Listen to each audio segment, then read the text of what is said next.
여러분, 성탄절은 우리 어느 한 특정한 지역과 특정한 사람들에게만 축제와 명절이 아니라 이 지구상의 모든 지구촌에 있는 모든 나라와 모든 민족들에게 최고의 행복하고 기쁜 명절이 성탄입니다.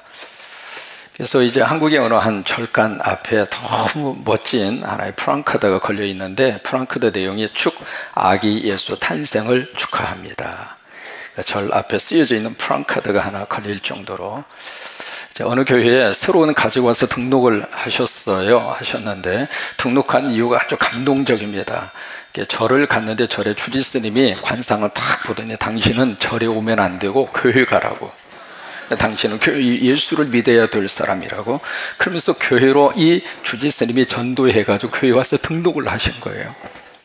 그 사연을 들은 이 담임 목사님이 너무 감사하잖아요. 아니, 이렇게 교회에 새로운 가족을 보내주었으니까 담임 목사님이 너무 고마워서 주지스님에게 이제 감사하다거나 전화를 딱 드리니까, 그래서 주지스님에게 교인을 보내주셔서 고마워요. 그렇게 인사를 하니까 주지스님이 하는 말씀이, 같은 업종끼리 같이 벌어먹고 살아야죠.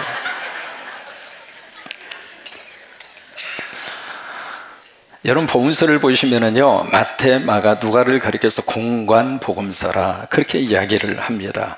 그 공관이라고 하는 말의 뜻은 예수님을 들여다보고 해석하는데 같은 관점에서 예수님을 해석한다. 그래서 마태, 마가, 누가를 공관 복음서라 그렇게 이름을 붙이는데, 또 하나의 특징은 마태하고 누가는 족보가 있고 예수님의 탄생에 대한 기록이 있어요. 근데 마가복음을 보시면은요, 마가복음에는 족보도 없고 예수님의 탄생에 대한 기록이 전혀 언급이 없습니다. 왜 그럴까? 여러분, 마가라고 하는 사람은 예수님을 어떻게 보고 있느냐면 바로 고난받는 하나님의 종으로 예수 그리스도를 지금 해석하고 있는 거예요. 종이라고 하는 것은 노예잖아요. 노예가 무슨 족보가 있고 노예가 무슨 탄생에 대한 기록이 필요하겠어요. 그러니까 종의 입장에서 예수님을 해석하기 때문에 마가복음에는 예수님의 족보도 예수님의 탄생 기록도 전혀 언급이 없는 거예요. 근데 누가복음에 보시면은 누가에는 족보가 있고 예수님의 탄생의 기록이 있거든요. 누가는 예수님을 어떻게 보느냐면 인자로 봅니다. 인자라고 하는 것은 son of man, 사람의 아들이라고 하는 뜻이에요. 그러니까 사람의 아들로 예수님이 세상에 오셨기 때문에 예수님에 대한 족보가 있고, 그리고 예수님에 대한 탄생에 대한 기록이 누가복음에 기록이 되어져 있어요. 그리고 마태는 예수님을 어떻게 보느냐면 예수님을 왕으로 봅니다. 그래서 마태 2장에 보시면은 동방박사 이야기가 나오는데, 동방박사의 입을 통해서 가장 먼저 나온 단어가 바로 왕으로, 유대인의 왕으로 오신 이가 어디 계시느냐. 그래서 이 마태는 예수님을 왕으로 지금 해석을 하고 있는 거예요. 그래서 왕으로 이 세상에 오신 분이 바로 베들레헴에 오신 예수 그리스도, 그분이 이 세상의 왕이라고 하는 거예요. 여러분, 그것은 엄청난 하나님의 선언입니다. 그 당시에 왕으로서 전 세계를 호령했던 사람이 로마의 제국 가이사라고 하는 황제예요. 그 황제가 절대의 권력을 가지고, 그 황제가 이 세상에, 적어도 황제는 신의 위치까지 올라갈 정도로 내가 이 세상 모든 것을 통치하는 왕이다. 그리고 이제 또 버티고 서 있는 그 가운데 하나님이 바로 예수님을 이 세상에 보내시면서 하시는 말씀이, 왕은 예수다. 여러분, 예수가 왕이다. 다른 인간이 왕이 아니고 바로 왕으로 오신 분이 예수 그리스도이시고, 그래서 이제 마태복음에 보시면은 맨 처음에 마태 1장 1절을 보시면 다윗이 나옵니다. 왜 다윗이 나올까? 다윗이 왕이잖아요. 그래서 왕으로 오신 분이 예수 그리스도. 여러분, 지금도 예수 그리스도가 우리 안에 오셔서 우리를 다스려 주시기를 바라고, 예수님이 다스리는 현장을 가리켜서 천국이라고 그런 거예요. 예수님이 여기를 다스려 주시면 여기가 천국이 되고, 우리 민족 가운데 주님이 다스려 주시면 우리 이 땅이 천국이 되고, 그러니까 예수님이 통치하는 그곳을 가리켜서 우리가 가나안 땅이요, 그곳을 가리켜서 천국이라고 그런 거예요. 오늘 마태 1장에 보시면 예수님의 탄생 이야기를 쭉 기록을 하면서 예수님의 육신의 부모님 이야기가 나옵니다. 예수님의 아버지, 육신의 아버지가 누구였죠? 요셉이고, 어머니는요, 마리아고. 이 두 분 사이에 어떤 관계였는가? 약혼한 사이였습니다. 옛날 번역에서는 정혼을 했다, 그렇게 표현을 하죠. 그러니까 결혼을 약속한 그런 사이였어요. 근데 그 당시에 약혼이라고 하는 것은 지금 우리가 생각하는 것보다도 훨씬 더 법적인 구속력이 있었어요. 그래서 만약에 약혼한 분들이 서로 사정이 있어서 헤어지려고 했을 때에는 법정에 가서 법의 재판을 받고 판결을 받아야 그 약혼의 관계를 해결할 수 있을 정도로, 그 기간이 1년 정도 가지게 되는데, 1년 동안에 뭘 하느냐면 남자들은 자신들이 들어가서 살 집을 장만을 하고 여자들은 결혼 애복을 준비합니다. 그래서 1년 동안에 약혼한 관계를 하더라도 법적으로는 부부입니다. 그래서 오늘 마태복음 1장에 보시면은 이 요셉을 가리켜서 남편이라고 표현을 합니다. 남편, 허스번. 그러니까 법적인 부부라 그 말이에요. 그 다음에 마리아를 향하여 your wife, 당신의 아내라고 하는 단어를 쓰잖아요. 그러니까 법적인 부부예요. 법적으로는 부부의 관계이지만은 이 1년 동안 약혼하는 그 기간에는 절대적으로 육체적인 접촉이 없습니다. 육체적인 접촉이 없는데 어느 날 요셉이 황당한 소식을 듣습니다. 바로 마리아가 임신을 했다라고 하는 소식을 들어요. 이게 요셉의 입장으로서 얼마나 황당했을까. 아니 무슨 관계도 안 했는데, 아니 손도 안 잡았는데 어떻게 여자가 임신을 할 수 있을까? 여러분 이해가 됩니까? 이해가 되시면 끄떡끄떡 어떻게 이해가 되느냐고요. 그러니까 요셉의 입장으로서는 도저히 이것을 어떻게 받아들이기가 너무 어려운, 아니 받아들일 수 없는 황당한 사건이 벌어져요. 살다가 보면 황당한 일들이 참 많이 벌어집니다. 하나의 유머인데요, 이게 이제 참기름하고 라면하고 같이 꽁짝이 돼가지고 은행을 털었어요. 털었는데 세상에 이 라면이 경찰에게 구속이 됐습니다. 왜냐하면 참기름이 고소해서. 근데 그 다음에 이 참기름도 그 다음에 또 경찰에게 구속이 됐습니다. 왜냐하면 라면이 불어서. 근데 전후 사정을 쭉 알아보니까 소금이 쳐서, 소금이 짜서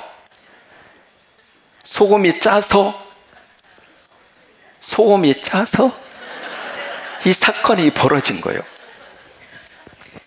이게 살다가 보면 그런 황당한 일들이 많이 벌어지는데, 지금 요셉의 입장으로서는 도저히 받아들일 수 없는 그런 황당한 일이 벌어진 거예요. 그래서 이 사건 앞에 요셉이 어떤 태도를 보이는가, 19절에 보시면 요셉이 어떤 사람이었는가 성경이 우리에게 밝혀주고 있습니다. 19절 한번 보실까요? 그의 남편이라는 말이 여기서 나오잖아요. 요셉은 어떤 사람이에요? 의로운 사람이라. 여기에 의로운 사람이라고 하는 이 말은요, 요셉이 착한 사람이라 그 말이 아니에요. 하도 마음이 착해서 그 자기의 약혼녀 마리아의 임신 사실을 눈감아 줄 정도로 그런 착한 사람이라 그 말이 아니에요. 또 여기에 의로운 사람이다라고 하는 말의 뜻은 요셉의 마음이 넓은 마음이어서 마리아가 어떤 상태이든지 다 받아주고 다 덮어주고 다 포용하고 그런 사람이라고 하는 말이 아니에요. 여러분, 남자들이 자기의 약혼녀가 그런 상태로 지금 사건이 벌어졌는데 우리 같으면 어떻게 하겠어요? 대답 안 하셔도 괜찮아요. 결혼을 약속하고 정식 부부가 됐는데 갑자기 이 여자의 몸이 불러. 그러면 우리 같으면 어떻게 하겠어요? 그러니까 이 요셉의 입장으로서는요, 의로운 사람이라고 하는 말이 앞에서 말씀드린 그런 의미를 내포한 그런 단어가 아닙니다. 또 하나, 여기 의로운 사람이라고 하는 것은 그냥 궁휼한 마음을 가져서 그 사람을 그냥 이렇게 그냥 받아주고 그냥 용기 있게 그 사람을 위해서 앞에서 딱 이렇게 방패마이가 되어주고 그런 뜻을 가진 단어가 아니에요. 여기 의로운 사람이라고 하는 것은 영어로 그렇게 되어 있습니다. faithful to law. 다시 말해서 율법에 대해서 철저하게 신뢰를 가졌던 사람이다. 우리식으로 말하면 이 요셉이라는 사람은 법대로 사는 사람이에요. 법대로 사는 사람. 그래서 누구보다도 법에 대해서 잘 알고 있는 사람이고 율법에 대해서 바삭한 사람이고, 그래서 모든 것을 법의 잣대로. 만약에 이 마리아를요 법의 잣대로 딱 들여밀었을 때는 마리아는 그 즉시 그 자리에서 사형이에요. 살아날 수 없습니다. 그런 사람이 요셉이에요. 그런데 이 요셉이 어떤 지금 자세를 보이고 있는가? 19절에 보시면 그는 의로운 사람이라. 그 다음에 참 중요합니다. 뭐라고 되어 있느냐면 그를 어떻게 해요? 드러내지 아니하고 어떻게 가만히 끊고져야 돼요. 모든 것을 법대로 사는 사람인데 지금 이 마리아의 이 사건 앞에서는 드러내지 않고 무슨 이제 공개적으로 이것을 노출시키지 않고 조용히 이것을 해결하려고 하는 그런 마음으로 이 사건을 지금 대하고 있습니다. 그러니까 이 요셉은 매사에 모든 것을 법대로 처리하고 법대로 평가를 하고 법대로 해석을 했던 이 요셉이 이 마리아의 일에 대해서는 법대로 안 했다 그 말이에요. 왜 그랬을까? 이것이 요셉이 마리아를 향하여 가지고 있는 그의 아름다운 마음이에요. 첫째는 이 문제를 확대시키지 않았습니다. 어떤 경우에 있어서 관계 속에서 어떤 문제가 발생을 하면 어떤 사람은 그 문제의 어떤 현실과 본질 파악할 생각도 없이 확대부터 시켜요. 막 그것을 막 엄청나게 확대를 시켜요. 그런데 이 요셉은 지금 이 일 앞에서 이 문제를 확대시키지가 않습니다. 또 하나, 지금 이 요셉은 마리아를 정말로 사랑했어요. 그 사랑이 바로 무엇인가? 마리아를 향한 배려입니다. 상대의 입장에서 요셉의 생각을 해본 거예요. 내가 만약에 마리아였다면. 지금 약혼을 했는데 어느 날 갑자기 이해할 수 없는 사건이 자신에게 이루어져서 지금 몸이 점점 불어오고 있고 지금 입덧을 하고 그 여인이라면, 마리아 입장이라면 마리아는 어떤 마음이 들까? 상대 입장에서 이 사실과 이 사건을 다시 한번 생각해 보는 거예요. 여러분, 그것이 바로 배려입니다. 그래서 지금 요셉은 철저하게 마리아를 배려하고 있습니다. 여러분, 그 배려가 바로 요셉이 마리아를 향하여 가지고 있는 사랑이에요. 남편 없이 혼자 아기를 키우는 한 아주머니가 계셨어요. 근데 이분이 동네에 있는 슈퍼에 오셔가지고 아기에게 주려고 분유를 사기 위해서 오셨어요. 오셔서 이제 주춤주춤해서 이제 주머니에서 돈을 꺼내서 주인에게 줍니다. 근데 그 돈이 얼마나 구겨져 있었는지 보니까 10,000원짜리 하나를, 구겨진 10,000원짜리를 가지고 와서 가게 주인에게 주면서 분유를 가져와서 살려고 딱 거기 계산대 위에다가 딱 놓는 거예요. 딱 놓는데 이 분유 얼마예요? 그랬더니 16,000원이에요. 근데 이 지금 아주머니가 가지고 있는 돈은 10,000원밖에 없는 거예요. 그러니까 16,000원이라고 하는 말을 듣고 그 아주머니가 힘없이 뒤돌아서서 분유를 갖다가 진열대에다 놓고 쭉 처진 어깨로 가게 밖으로 나가요. 그 모습을 본 이 주인, 가게 주인 이분이 갑자기 무슨 생각이 들었는지 그 진열대로 가더니 조금 전에 놓았던 그 분유를 땅에다가 떨어뜨린 게 일부러. 그래서 툭 하는 소리가 났죠. 그러더니 밖으로 나가는 그 아주머니를 부릅니다. 부르면서 다시 계산대에 넣고 하는 말이, 아주머니, 이 분유통이 찌그러져서 반값으로 팔아야 되겠어요. 그래서 16,000원짜리 분유를 10,000원짜리를 내니까 2,000원을 걸선으로 주고 8,000원의 분유를 그 아주머니에게 줍니다. 그러면 이 가게 주인은 지금 얼마 손해가 봤어요? 8,000원 손해가 봤죠. 8,000원 손해를 봤지만 그 8,000원 때문에 한 아기의 생명을 살리는 거예요. 그 8,000원 때문에 이 아주머니는 기쁨을 얻었어요. 그 8,000원 때문에 이 아주머니는 천국을 얻었어요. 그 8,000원 손해봤다고 그 가게 망했을까요? 사랑은 배려입니다. 상대 입장에서 한번 생각해 봐주는 거예요. 그게 사랑이에요. 아버지가 고물상을 해서 가정을 먹여 살렸는데 갑자기 교통사고가 났습니다. 그래서 더 이상 일을 할 수가 없게 됐어요. 그래서 가정 형편이 굉장히 어려웠죠. 근데 오늘 여름에 갑자기 폭우가 팍 쏟아집니다. 폭우가 쏟아지는데 지붕 어디에 빵꾸가 났는지 갑자기 이 비가 안방으로 막 계속 쏟아지는 거예요. 양동이를 갖다 놔도 해결할 수 없고 방법이 없는 거예요. 근데 아버지가 좀 나갔다 올게 하더니 아버지가 나가시는 거예요. 나가시더니 밤 12시가 돼도 아버지가 안 돌아와요. 그래서 엄마하고 그리고 거기 있는 딸이 걱정이 돼서 온 동네를 다니면서 샅샅이 아버지를 찾는데 아버지가 안 보이는 거예요. 그래서 이제 포기를 하고 집으로 딱 들어오는데 지붕 위에 뭐가 검은 물체가 우산을 이렇게 쓰고 있는 거예요. 누군가 싶어서 이렇게 봤더니 아버지가 비가 쏟아지는 그 밤중에 지붕 위에 올라가서 그 빵꾸 뚫어진 그 부분에 우산 속에 앉아 계시는 거예요. 그래서 그 딸이 아빠 그렇게 부르려고 하는 순간에 엄마가 야야 조용해. 아빠가 지금 저것이라도 해야 아빠의 마음이 편할 거야. 마음만 아프지만 아빠가 하자는 대로 내버려 두자. 그리고 엄마하고 딸이 집으로 들어와서 방으로 들어와서 막 봅니다. 사랑은 무엇인가? 사랑은 바로 배려입니다. 상대의 입장에서 내가 한번 생각해 주는 것이 사랑이에요. 서울에 있는 어느 한 권사님 집에서 일어난 일입니다. 그 이제 아들이 잘 자라서 사랑하는 사람이 만나서 서로 이제 생겨서 이제 결혼을 약속하게 돼서 양가의 부모님들이 상견례를 하는 거예요. 상견례를 하는데 그 아가씨가 시골에서 살고 있나 참은 그런 아가씨예요. 부모님들은 평생 농사를 지은 분이고요.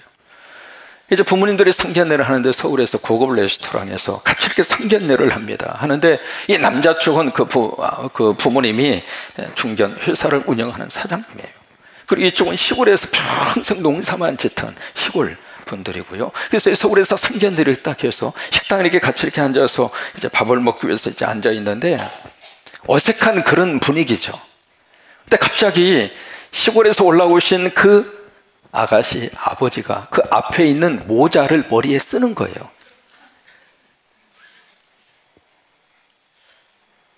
목사님 무슨 모자를 써요? 그렇게 생각하지 말고 그 앞에 이렇게 되어져 있는 모자를 머리에 쓰는 거예요. 이해가 되세요? 이게 갑작스럽게 벌어진 일이에요. 평생 시골에서만 살던 이 아버지는 그게 생일 잔치에 아이들이 꽃갈모자 쓰는 것이 기억이 난 거예요. 그래서 고급 식당에서는 이런 거 쓰고 밥을 먹어야 되나 보다 그렇게 생각을 하고 앞에 이렇게 개어져 있는 모자처럼 개어져 있는 그것을 갖다 머리에다 쓰는데 그 쓰는 모습이 아주 진지한 거예요.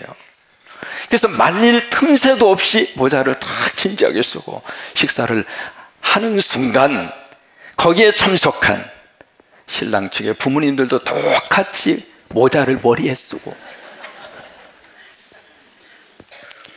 그날 그 상견례에 오신 온 가족이 다 같이 머리에 모자를 쓰고 맛있게 식사를 하셨다는 거예요. 사랑은 배려예요. 요셉은 마리아를 배려했습니다.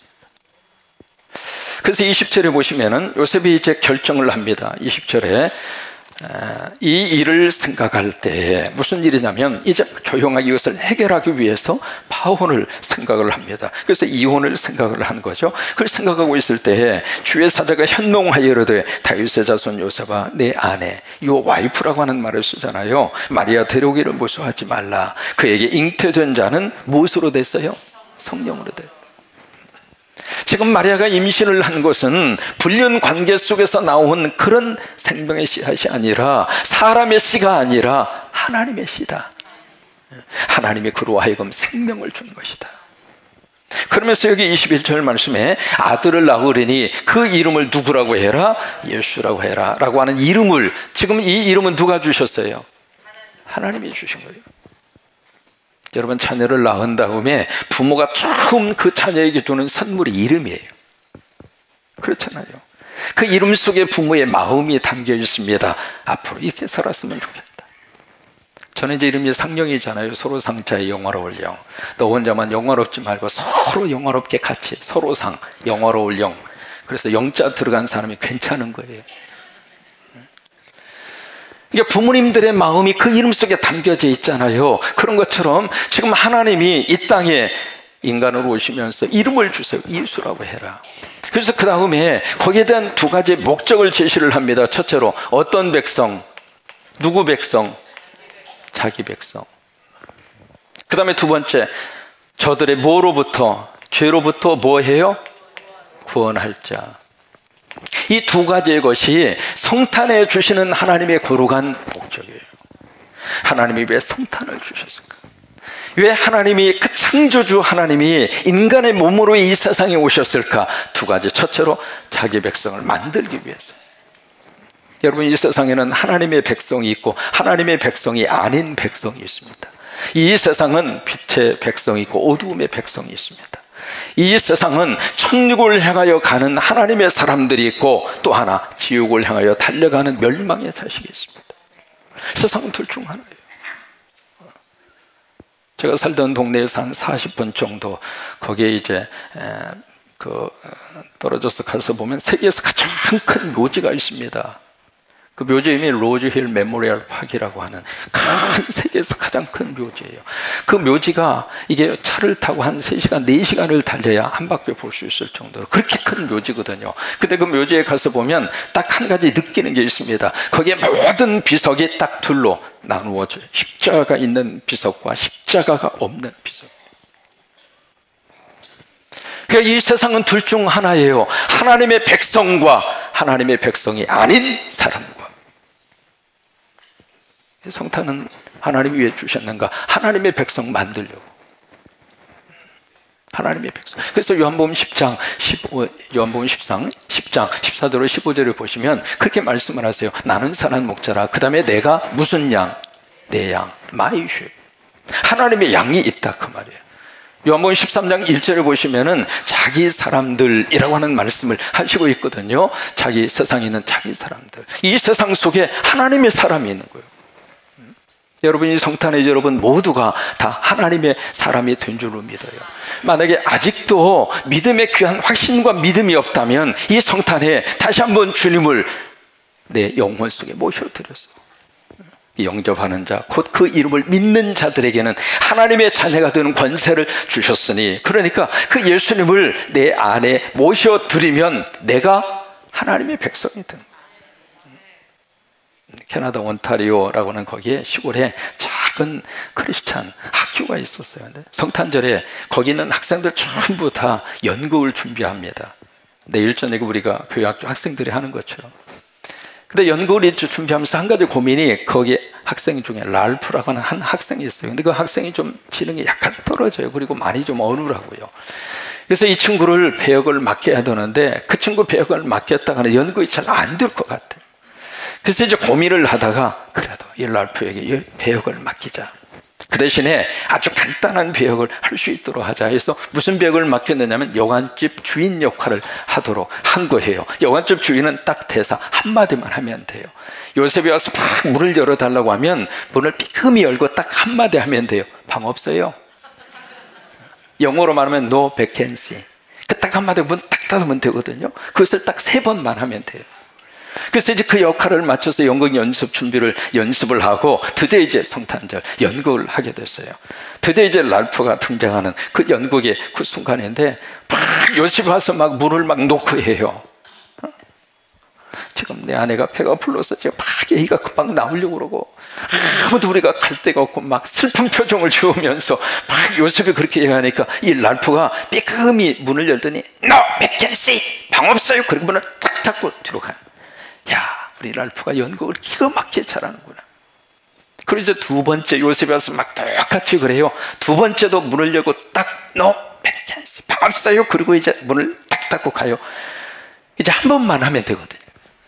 마지막 요셉이 다 슬픈 표정을 지으면서 나 여기 방 없으면 나 어디 가느냐고, 나 어디로 가느냐고, 우리 아내가 지금 금방 얘기가 나오려고 그러는데 어디로 가느냐고, 그런 모습으로 막 있으니까 이 랄프가 갑자기 눈물을 흘리면서 하는 말이 제 방으로 들어오세요.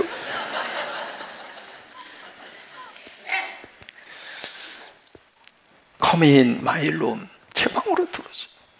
그렇게 하는 바람에 연극이 더 이상 진행이 안 된 거예요. 거기서 쫓겨나야 구유로 가고 거기서 이제 아기를 낳는데 그 장면에서 더 이상 진행이 안 된 거죠. 연극은 엉망이 됐지만 그 자리에 참석한 사람들에게 깊은 여운이 있었어요.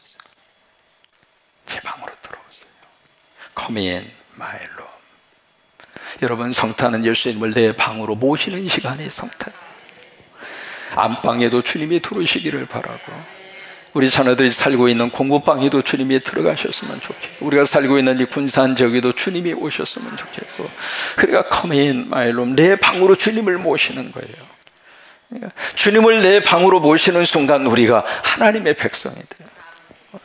그 다음에 성탄은 하나님이 무엇 때문에 성탄을 주셨는가? 바로 구원을 위해서. 이 구원이라고 하는 말을 다른 말로 말하면 살림이에요. 살림을 위해서. 그래서 디모데전서 1장 15절에 보시면 미쁘다 모든 사람이 받을 만한 이 말이요, 그리스도 예수께서 죄인을 어떻게 하시려고? 구원하시려고 세상에 임하셨다. 그게 성탄이라 그 말이에요. 누가복음 2장 11절을 보시면 첫 번째 성탄절 메시지가 나옵니다. 그 메시지도 오늘 다윗의 동네에 너희를 위하여 누가 나셨어요? 구주라고 하는 것은 세이비어, 구세주라고 하는 말이에요. 그러니까 이 성탄은 철저하게 무엇 때문에 주셨는가? 구원을 위해서, 살림을 위해서. 여러분, 이 성탄에 이 살림의 복이 우리 안에 충만하시기를 주의 이름으로 축원합니다. 이 찬송가 123장에 보시면 후렴 구절에 우리가 부르는 노래 중에 찬양 가운데 노엘이라고 하는 단어가 나옵니다. 그래서 노엘, 노엘, 노엘, 그 부분만 같이 한번 해볼까요? 노엘, 노엘, 노엘, 노엘, 이스라엘 왕이 나셨네. 근데 여러분, 이 노엘이라고 하는 단어의 뜻 기억하셔요? 몇 가지로 해석을 합니다. 첫째로 불어로 노엘을, 크리스마스를 불어로 노엘이라고 합니다. 그래서 노엘이라고 하는 말이 거기서 나왔다 해석하고, 두 번째는 어떤 기쁘고 너무 행복한 일과 사건 앞에서 함성을 지를 때 그때 노엘. 그 다음에 세 번째는 영어에 뉴스라고 하는 단어가 있습니다. 그 단어가 어디에서 기원이 됐냐면 노벨라라고 하는 단어에서 기원을 했습니다. 그래서 이 노엘이라고 하는 말이 그 소식을 의미하는 고전어에서 파생이 된 단어다. 그 다음에 네 번째로 이 노엘이라고 하는 말을 어떻게 지금 보느냐면 영어로 말하면 이런 말이 있습니다. All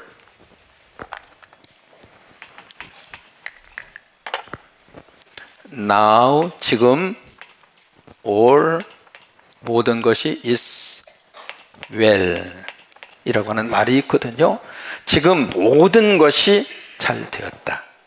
지금 모든 것이 아름답다. 지금 모든 것이 평안하다. 그 말을 영어로 now all is well 이라고 하는 말을 쓰는데, 이 단어를, 이 문장을 첫 부분에 있는 now, 지금이라고 하는 말과 끝에 있는 단어 well이라고 하는 말을 줄여서 no well 이라고 하는 말이 여기에서 기원을 했다. 그렇게도 해석을 합니다.